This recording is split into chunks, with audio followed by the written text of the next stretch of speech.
2020 started great, really good, and then we got crushed.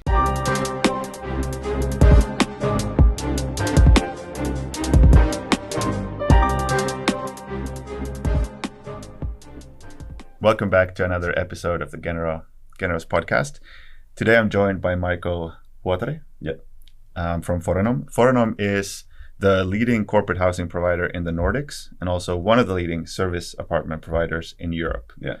With 9,000 units operating in all the Nordic countries and through some agency model also in the rest of Europe. Yes, and we're actively opening a office in Germany at the moment. So.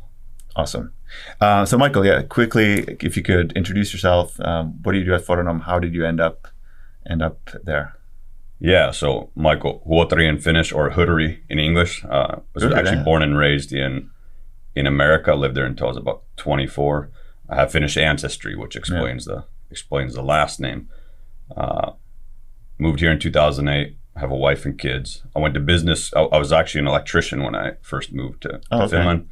And I went to business school, which is something I had thought of doing for a long time.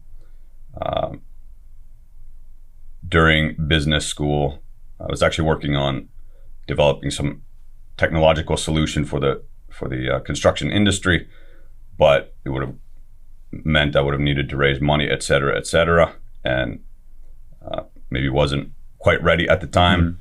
But with a small but growing family, I needed some cash to live. Yeah. So I started reaching out to my network, et cetera, to find work, and was able to start on a very short timetable. I think I interviewed with Forenom in May of 2013 on Tuesday and was working on Thursday. So that's how I ended up at Forenom. I'm in the head of web sales at Forenom, and I've been in the online sales area of Forenom pretty much the whole time, except for 1 year. I was about 8 months the area manager of Vantaa, which I think was our third biggest unit at the time, and until we split the whole capital region apart into 11 different areas, but that's another story. And then after that, I managed some technical projects at Forenom, such as our automated key boxes for key delivery. And then 2019, I went back into the head of web sales role. So you were in 2019, you said?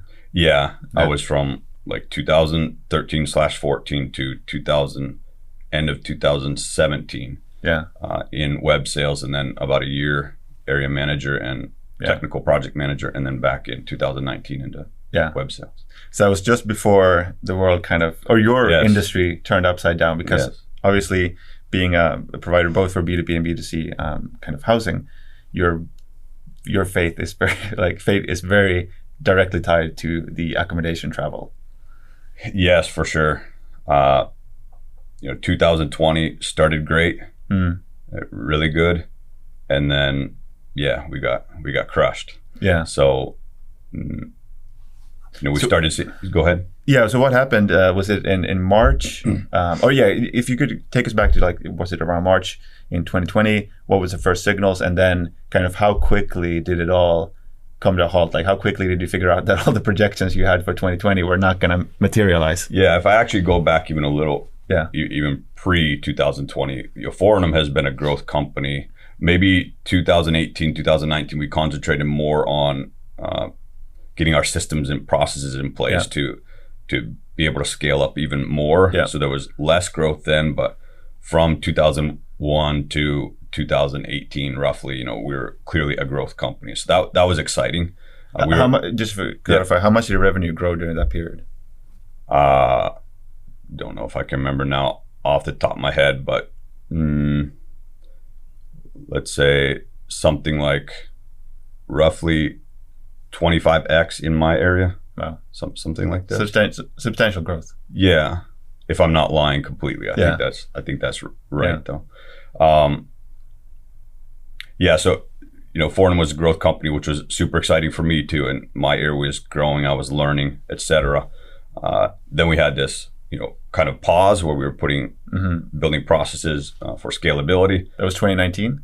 That was like 2018, 2019, maybe more 2018. Wow. So we were, looking to grow again, and then Corona hit. Yeah. And we started seeing signs, I would say, more clearly in the end of February. Yeah. And the March was just, brutal. So, insider stat we heard from our, what we call OTAs, online travel agents like Booking.com, Airbnb, Expedia, these types of channels, they were receiving more cancellations worldwide than they were receiving new reservations. That's not, I don't know a lot about the industry, but that's not a good metric. Yeah, not good. It was not good. So it was just off a cliff. Yeah. And, I kind of had a false confidence that, okay, this is kind of a short-term panic. And then we come out of this really quickly. And in the summer, things actually looked pretty good. It looked like I was going to be right, but then the fall came and I was wrong. Yeah. But yeah, that's when I would say first saw the signs was end of February, definitely in March. So what happens inside like at that point you were a major company, international, big organization, lots of units. So you're very directly tied to like if the overall demand collapses, which it did, that means your demand is going to collapse. Yeah, well, I should specify. So Forenom, is a B2B long stay accommodation provider. That's our core business. That's the majority of our revenue. We're really good at that. However, in web sales, the web sales role is to, of course, spread the word of Forenom. We sell, of course, to consumers also. And so, but web sales especially sees a lot of consumer travel, a lot of short stay, international travel. Whereas our core business is long stay, project, you could call it project travel, someone traveling for work, where it's more of a necessity. Sure. Whereas web sales is much more leisure, much less of a necessity. So of course, when Corona hits and countries start closing borders, then short stay, leisure, consumer travel, you shut the spigot off and that's it. Yeah. So web sales was especially impacted by, and hotels, also. Yeah. Forenom, thankfully, over the years and starting from the very beginning, has positioned itself in a way that, it was able to be shielded or shield itself, let's say, because of the segment we mainly work with, that shielded us from a lot of what hotel chains experienced. Got it. Still brutal, right? Yeah. And so you have all this, presumably quite a bit of fixed cost, and demand is collapsing, not as much because of your business model. But so what's the mood inside the company? What's that like when something like that happens? How do you react? Yeah, I mean, serious people. You could see the signs that this is not good. But I think it was never hopeless.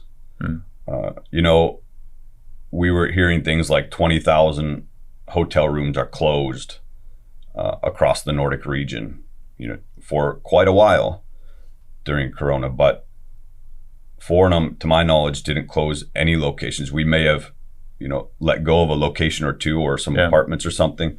But we never, took an entire building and said, this is closed to save cash for the next year or two. So we never had to get to that point. I think it was serious, but never hopeless. And maybe in the DNA of Forenom, it's so deep that we kind of love the action, and for sure this required action, and love a challenge. And so it was definitely that as well. At least I myself, was thinking through Corona that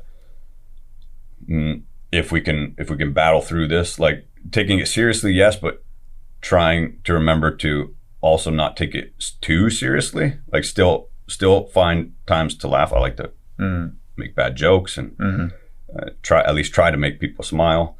So that I would say that type of spirit stayed around. And then one thing that at least kept me going was saying, okay, I know this is going to end at some point, And if we make the right moves during a downturn, as is often said, I think as a company we can come out of this in a much stronger position. Okay. So it seems like you were alluding to a couple of different things there that all seem tied back into culture. So would you say that it was more so the culture at Forenom that allowed you to have this forward, 1 foot forward kind of mindset in this crisis, as opposed to like the financial situation of the company? Or was it a combination of the two? I mean, for sure, I see it as that it, everything we did was built on the culture. Yeah. So for example, we could have said, hey, we have all of these fixed costs in terms of rent, and there's nothing we can do about it. So, but we didn't. We said, hey, especially our capacity management side. So not me, but the great team we have there, and our leaders at our company said, we can at least take a stab at negotiating with landlords to try to somehow ease the financial impact on that side on our company. And so we were, obviously pretty successful there. We're still alive. So for sure, I think,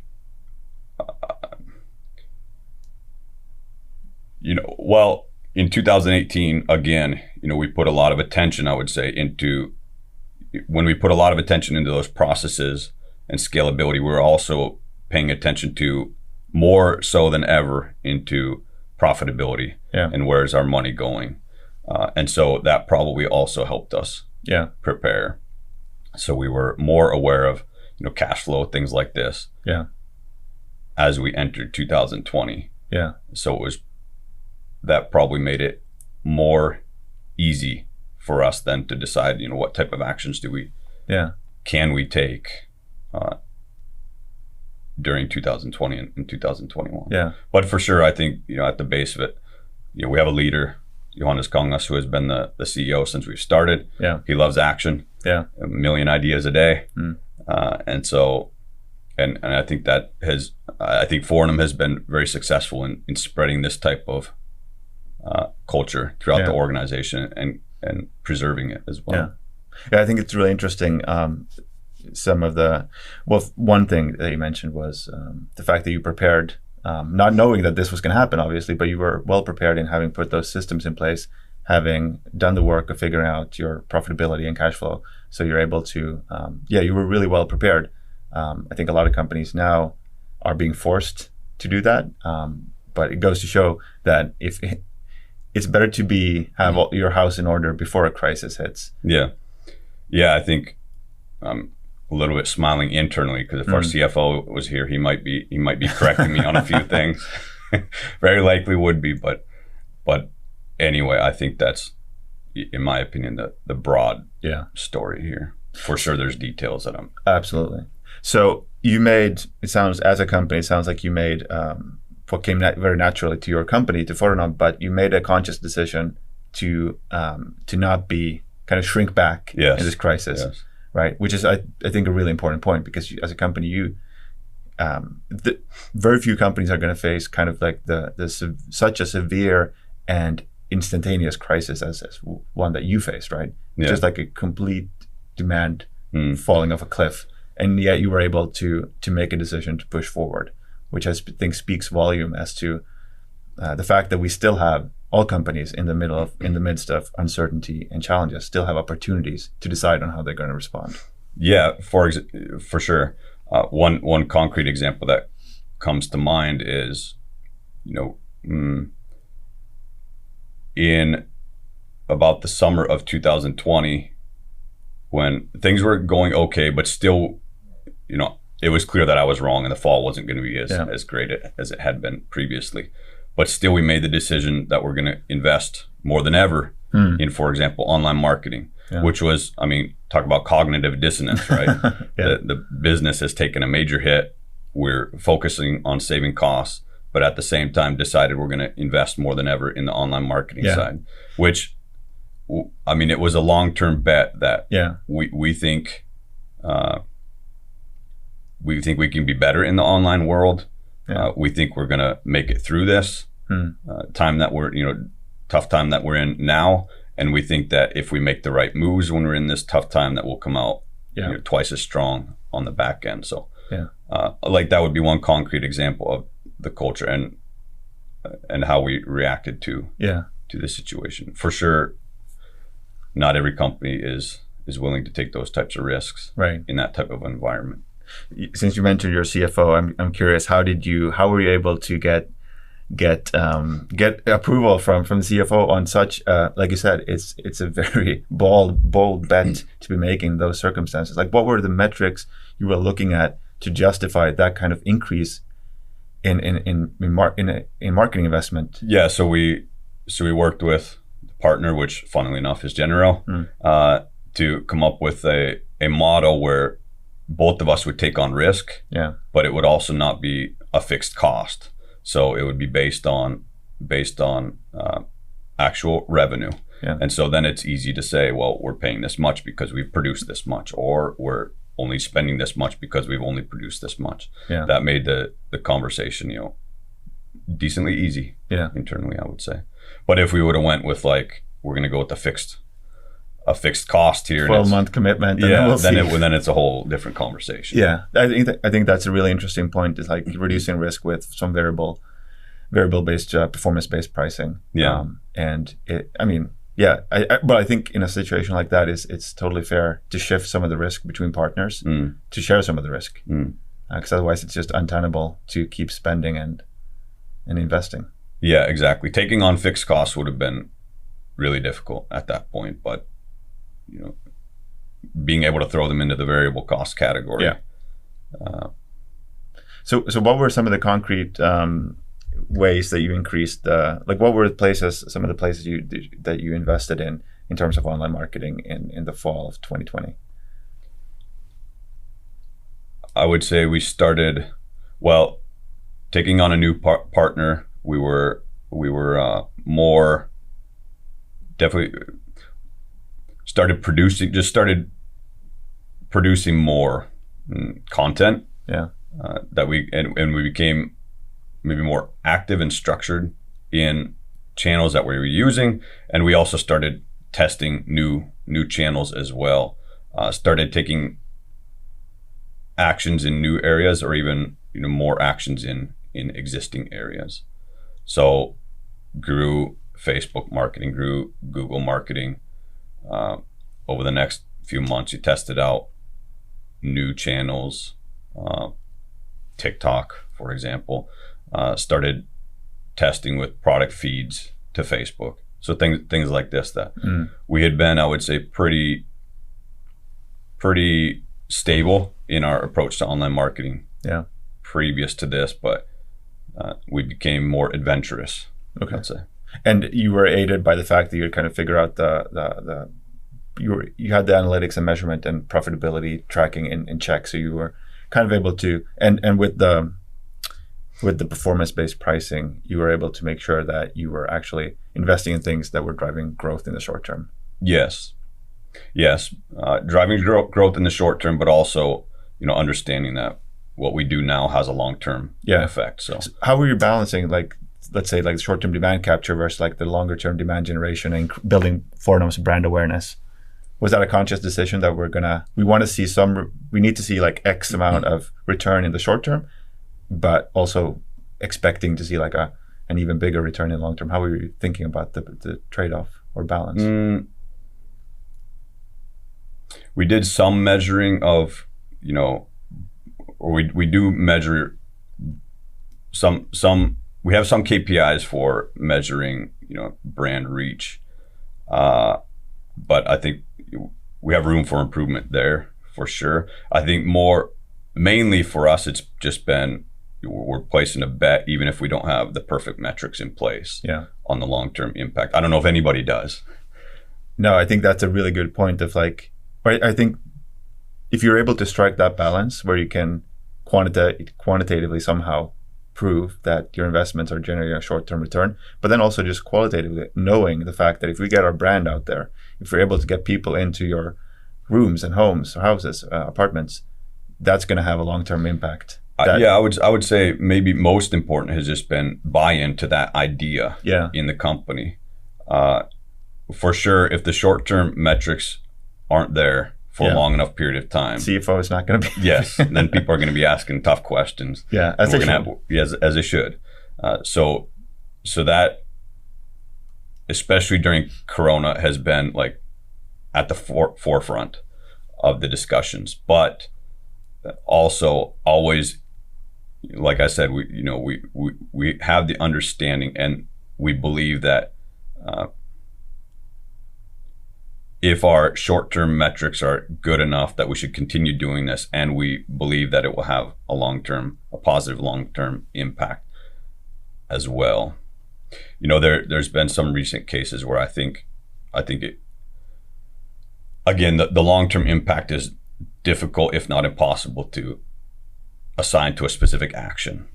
But there's some areas of our business where it's really interesting to see. We started advertising more heavily in the fall of last year, a certain portion of our business, and then let's say 4 months later, all of a sudden consumers are clearly buying now in that part of the business, and we can't see direct ROAS.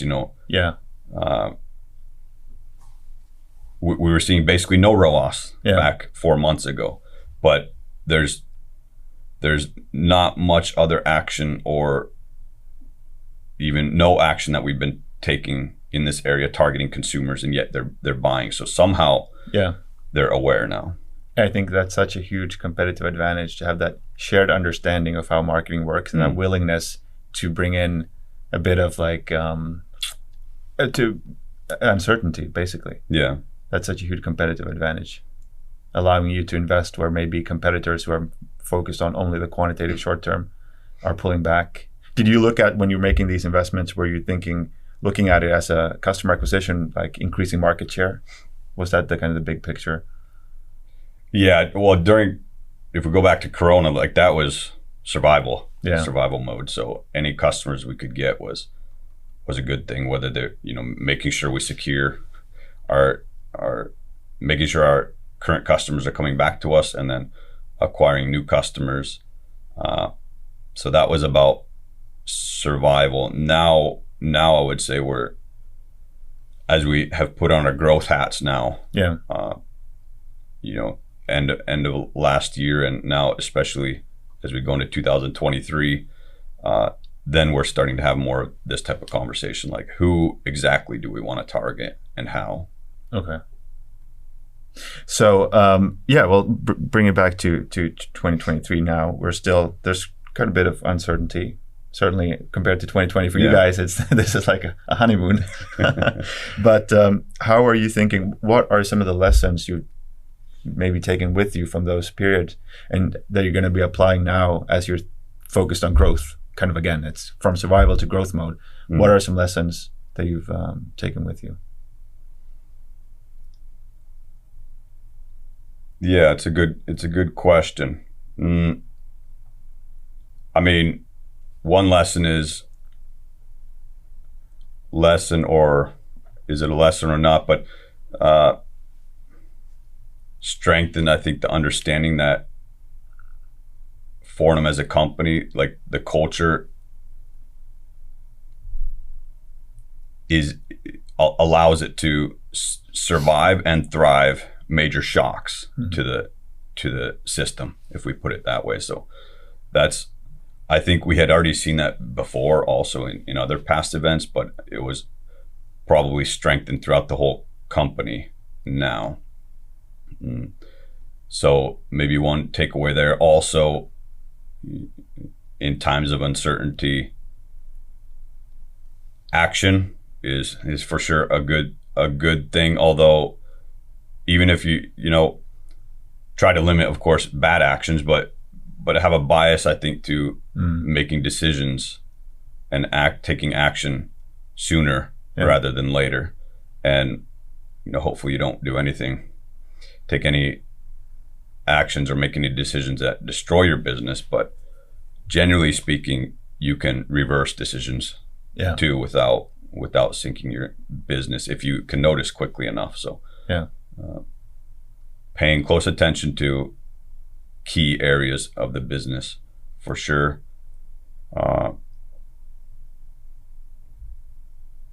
a little bit forgetting now. What was your key learnings that we would take into this year? I think those are maybe a couple that I've mentioned there. How are you thinking about, because you're going into growth mode, but also acutely aware, I guess, of the importance of profitability and effectiveness. So how are you thinking about balancing that, or are you in 2023? Yes, we're looking for profitable growth for sure. Okay. We want to grow revenue, of course, and we will grow revenue. We have nice growth targets there.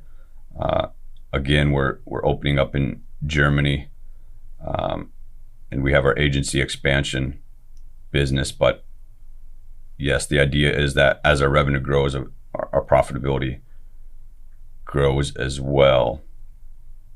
That would be one major lesson also from the past few years is cash flow and having as good a handle on cash flow as possible is of course key for the entire company as well.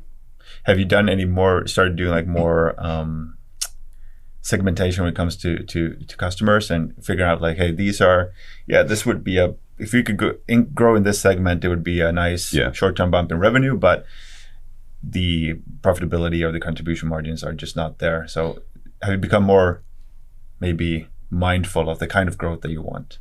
Yes, I would say that's something we noticed for sure in the past couple of years as we were just focused on getting as much revenue as we can to stay alive.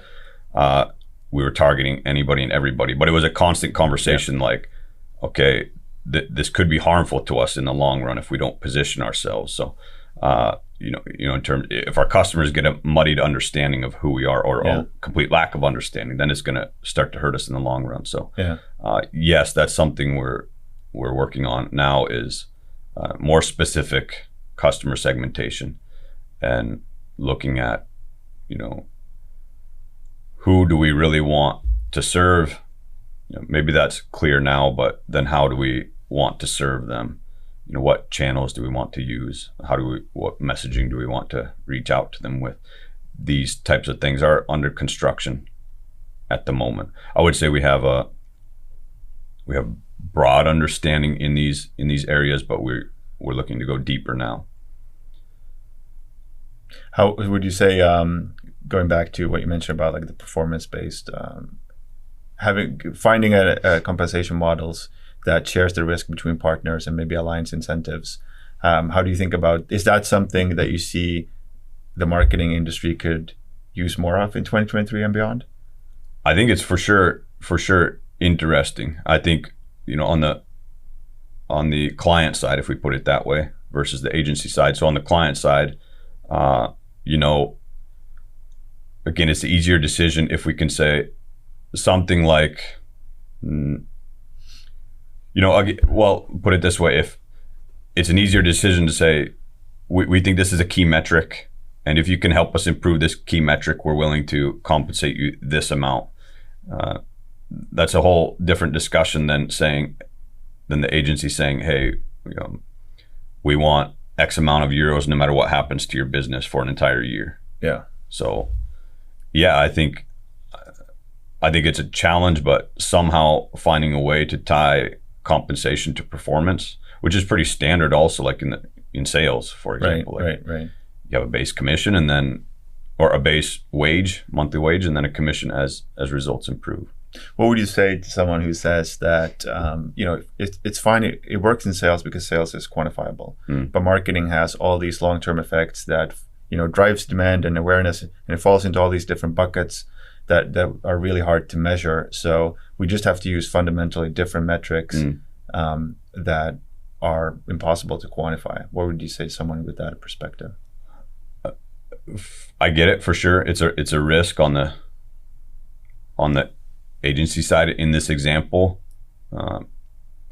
It's a risk for the salesperson too, but assuming you're good at your job, then it's less of a risk because the client, or if you're a salesperson, then your employer will be happy with your work, and you stick around and there's no problem as we go forward, then the compensation continues to flow. Yeah. So there's risk there for sure. Yeah. And there's more risk than like a flat model, but we do the same with our landlords, where you can take a fixed model. Yeah. But then the potential compensation for the landlord is probably less than if we do a shared revenue model, where the landlord gets a larger chunk of any revenue that comes in. But of course, then the landlord's taking more risk. Yeah. So it's I would say a pretty standard way of working. Yeah, and I think it's important also to point out that it's going to transitioning from a fixed to a performance-based model. That's not saying that the performance-based model will be able to capture everything, right? Yes. Maybe it's a step in the right direction. Yes. We still accept some uncertainty. Yes. Yes, for sure. I mean, both parties are working off of there's some uncertainty in the model for sure. But I mean, no model is going to be perfect. Yeah. All models are wrong, but some are useful. Very, very well said. It comes down to, how much risk is each party willing to take versus what do they see the potential benefit being. Yeah. We could go into I think this is something I'm really fascinated by, and like I know from between like the model that we have now with Forenom that's been underdeveloped, it's not something that's developed very easily. It's something that's refined over time, and it takes a lot of tweaking. So it's a whole huge topic that would be very interesting to dive into. But kind of final question for you, as we're recording this in beginning of February 2023, what in terms of when it comes to growth and getting customer acquisition and all those things, and retention and profitability, what are some of the most exciting things, opportunities, channels, tools? What excite you the most that you want to kind of get your hands into this year?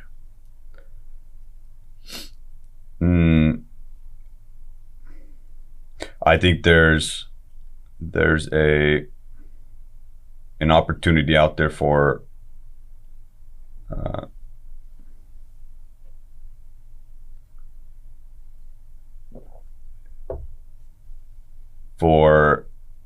the long stay business accommodation provider who can digitize things well, or the best. And so that's exciting to me. The request can be complex. Mm-hmm. The locations can be remote, and so Forenom is good at this. On the personal, human side, which has been great for our business, I'm excited by the challenge of trying to turn that into a digital process. Yeah. That I would say is exciting to me. Also, expansion is fun. It means growth for the company and growth for team members. Also, testing data is fun. So the more we can do that, the more excited I would say I am in my job. Yeah. So focusing on the product and kind of riding this long mega trend of digitalization and improving your digital services. Yeah, and trying to be on the cutting edge of that in our industry. I think we've been doing that, and I think we need to continue to do it. I was I thought it was interesting that you didn't mention AI, which seems to be the only thing that anyone talks about. See enough of it on LinkedIn that doesn't need to be mentioned in a podcast. Absolutely. I'm kidding. We're actually playing with it right now. So okay, that's interesting. There's some things that are currently under construction that we think we'll probably be using it very soon, actually. So awesome. And that's really interesting. That it'll be interesting, like 1 year from now, to look back at it and see if the world has changed, and if so, how much. Yeah. I'm now just thinking in my head that is it something I'm excited about or not? I think it's maybe I see it as more of a tool. Yeah. But for sure, super interesting to see how well it can perform as a tool now versus we've been looking at something like an automated solution to build, for example, apartment descriptions for quite a while now, and the results have been very mixed. Like not good enough to be able to use something in production. But now quite a different story. So yeah, that's interesting. Yeah, it's interesting for sure. And yeah, because I think what you touch on there is like not falling into the AI is going to take over everything hype and trying to, but actually looking at what are some ways you can save costs in the operations with like a tool like that. Well, I mean, working in web sales and trying to drive online sales revenue, it can be it's an understandable thought that team members can have that, well, if we give all of our sales to the Forenom.com, we have nothing to do anymore.